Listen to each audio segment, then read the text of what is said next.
राजकुमार रोध लगातार अपना प्रभाव बढ़ा रहे हैं और उन्होंने एक नया मुद्दा छेड़ा था, भील प्रदेश नाम से अलग प्रदेश बनना चाहिए। ये मांग आप सही मानते हो? बिल्कुल सही मानते हैं। ये मांग भील प्रदेश की मांग है, जो हमारी नहीं है, हमारे पुरखों की भी मांग थी। चल रही है एनसीईआरटी की 9th क्लास की जो किताब है, उसमें भी लिखा गया है कि गोविंद गुरु महाराज क्या चाहते थे, भीलों का, ट्राइबलों का राज्य चाहिए। और वहाँ से हमारे कई सारे भाजपा सरकार ने, दोनों ही सरकारें नज़रअंदाज कर रही है। हमारा जो संवैधानिक प्रावधान आरक्षण का जब मामला आता है, तो हमें पूर्ण रूप से उसमें जो सीटें हमारी आ रही है भर्तियों में, पूरी सीटें कहाँ मिल रही हैं, हमको नहीं मिल रही। तो वो कह रहे हैं कि जिस प्रकार से कश्मीर को अलग करने की बात की जाती है, वैसे राजस्थान से अलग भील प्रदेश बनाने की बात की जाती है। सलूम्बर और 84 दोनों जगह पे हमारी जो बीजेपी है जीतेगी। देखो, बात गठबंधन की आती है, पर उन्होंने पूर्ण रूप से हमें पूरा समर्थन नहीं दिया था, क्योंकि उस टाइम पे लोकसभा में भी कांग्रेस से समर्थित अरविंद भाई उतरे थे। भाजपा के जो प्रत्याशी है कारीलाल ननोमा, उनके लिए राजेंद्र राठौड़ और तमाम जो मैनेजर की मालवीय बीजेपी के नेता है, वो यहाँ पहुँचे थे और वो कह रहे थे कि दोहरे मापदंड है राजकुमार रोध के। तो आप अपने आप को सनातनी नहीं मानते? देखो, हम आदिवासी जो है वो धर्मपूर्वी, आदिवासी धर्मपूर्वी है, वो ना आस्तिक है, ना नास्तिक है, ना नास्तिक है, वो वास्तविक है। राजस्थान में भाजपा और कांग्रेस, इसके अलावा एक ऐसी पार्टी है जो लगातार भाजपा और कांग्रेस के लिए मुसीबत बढ़ती जा रही है, लगातार अपना कुनबा बढ़ा रही है और अपना जो ग्राफ है लोकप्रियता का, वो बढ़ाती हुई नजर आ रही है। हाल फिलहाल तक राजस्थान में बीएपी के 3 विधायक हैं भारत आदिवासी पार्टी के, और चुनाव हो रहे उपचुनाव, 84 की सीट है। यहाँ पर बीएपी ने अपना उम्मीदवार बनाया है अनिल कटारा जी को। अनिल कटारा जी हमारे साथ है, 84 में हमारी मौजूदगी है, इनसे बातचीत करते हैं चुनाव को लेकर। कैसी तैयारी है अनिल जी आपकी चुनाव को लेकर? देखो, तैयारी को लेकर हमारी अभी सभाएं चल रही है जी, और हम वार्ड लेवल तक, बूथ लेवल तक और हर घर तक हमारा कार्यकर्ता पहुंच रहा है। और ये हमारा तकरीबन तीसरा राउंड है, हर कार्यकर्ता का हर घर पर। अब हमारा अंतिम चरण चलेगा, 5वां चरण, अभी 4था रनिंग पे। हम हर घर तक पहुंच रहे, एक भी घर ऐसा नहीं छोड़ेंगे जहां पर हम, हमारे कार्यकारिणी और हमारे जो कार्यकर्ता ना पहुंचे हो। तो तैयारी हमारी जबरदस्त चल रही है। जी, राजकुमार रोध लगातार अपना प्रभाव बढ़ा रहे हैं और उन्होंने एक नया मुद्दा छेड़ा था कि भील प्रदेश नाम से अलग प्रदेश बनना चाहिए, उन आदिवासियों को सम्मान अधिकार मिले, उनका विकास हो सके, इसके तर्ज पर। ये मांग आप सही मानते हो? बिल्कुल सही मानते हैं। ये मांग भील प्रदेश की मांग है, जो हमारी नहीं है, हमारे पुरखों की भी मांग थी। हमारे जो मानगढ़ का जो आंदोलन हुआ था गोविंद गुरु महाराज के नेतृत्व में, उस आंदोलन का भी मुख्य जो उद्देश्य था वही था कि हमें अलग से एक राज्य मिले, भीलों का भील राज मिले। तो गुरु महाराज का जो इतिहास हम पढ़ने जाते हैं, तो एनसीईआरटी की जो हमारी राजस्थान में जो किताबें चल रही है, एनसीईआरटी की 9th क्लास की जो किताब है, उसमें भी लिखा गया है कि गोविंद गुरु महाराज क्या चाहते थे।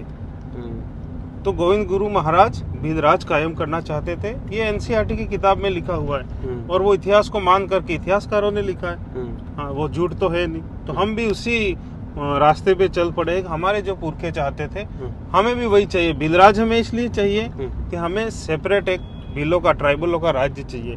और वहाँ से हमारे कई सारे भाई रोजगार के अवसर उत्पन्न होंगे, कई सारे हमारे सेपरेट जो आदिवासी हैं, ट्राइबल्स हैं, उनको नौकरियां मिले और हम आर्थिक दृष्टि से मजबूत हो जाए और हमारा जो 5वीं अनुसूची प्रभावी रूप से यहाँ पे लागू हो। जी, अभी यहाँ हम आ रहे थे, यहाँ पर जो सड़क थी वो प्रॉपर थी और जहाँ तक हम आए, अब चलो ठीक है, कुछ ऐसी रास्ते शुरू हुए हैं। आपको लगता है कि भील प्रदेश अलग बनकर अलग विकास हो पाएगा, आदिवासियों के हकों की सुनाई की जाएगी? आपको ऐसा लगता है? नहीं लगता कि राजस्थान में आदिवासियों के हकों की लड़ाई लड़ने वाला कोई नहीं है, या फिर उनको नजरअंदाज कर रही है सरकारें, भाजपा कांग्रेस? बिल्कुल, भाजपा सरकार नहीं, दोनों ही सरकारें नजरअंदाज कर रही है। हमारा जो संवैधानिक प्रावधान है आरक्षण का जब मामला आता है, तो हमें पूर्ण रूप से उसमें जो सीटें हमारी आ रही है भर्तियों में, तो पूरी सीटें कहाँ मिल रही है, हमको नहीं मिल रही है। हाँ, कुछ न कुछ उसमें सही रूप से वो नहीं कर रखा है, ताकि उसमें पारदर्शिता है ही नहीं। जो हमारा 45% का कोटा है, उसमें पारदर्शिता नहीं है। किसी भी भर्ती कोई भी भर्ती निकलती है तो पूर्ण रूप से जो पारदर्शिता होनी चाहिए वो है ही नहीं। अभी राजेंद्र राठौड़ पहुंचे थे, वहाँ पे प्रचार कर रहे थे, मैंने उनका इंटरव्यू किया तो मैंने उनसे पूछा कि यहाँ पर राजकुमार रोत है वो एक मुद्दा उठाते हुए नजर आ रहे हैं, उनके जो प्रत्याशी है सलूम्बर से या फिर 84 से आप हो, यही बात कह रहे हैं भील प्रदेश को लेकर एक मांग उठा रहे बीजेपी के तमाम नेता। तो वो कह रहे हैं कि जिस प्रकार से कश्मीर को अलग करने की बात की जाती है वैसे राजस्थान से अलग भील प्रदेश बनाने की बात की जाती है। नहीं, वो उनका जो बयान है राजनीतिक दृष्टिकोण को ध्यान में रखते हुए बयान दिया है उन्होंने। ऐसा नहीं है, गुर्जरों का गुजरात बन सकता है, राजपूताना से राजस्थान बन सकता है, तो भीलों का भील प्रदेश। लेकिन राजस्थान में तमाम 36 कौम के भले 36 कौम रहती है, इतिहास अपन इतिहास को देखने जाते तो राजपूताना से ही राजस्थान है। हाँ, मैं भी पॉलिटिकल साइंस का स्टूडेंट रहा हूँ, मैंने भी पढ़ा है। तो आपको लगता है कि सलूम्बर और 84 में बीजेपी जीत दर्ज कर रही है? सलूम्बर और 84 दोनों जगह पे हमारी जो बीजेपी है जीतेगी और 101% जीतेगी। और 84 में तो हम 70,000 लीड से पहले जीते थे, अब की बार हम 1 लाख के करीब जाके जीत रहे। चलो, एक और सवाल मैं आपसे पूछना चाहूँगा। आपने नरेश मीणा को समर्थन दिया है कि उनको हम समर्थन देते हैं, प्रेस नोट भी जारी किया है। नरेश मीणा लगातार हनुमान बेनीवाल, राजकुमार रोत, रविंद्र सिंह भाटी की बात करते हैं, तो क्या कुछ वहाँ पे राजकुमार रोत जाएंगे, प्रचार करेंगे देवली उनियारा में? ये जो नरेश मीणा के लिए राजकुमार जी का जाना नहीं जाना वो हमारा शीर्षकरण तय करेगा कि वो जाएंगे कि नहीं जाएंगे।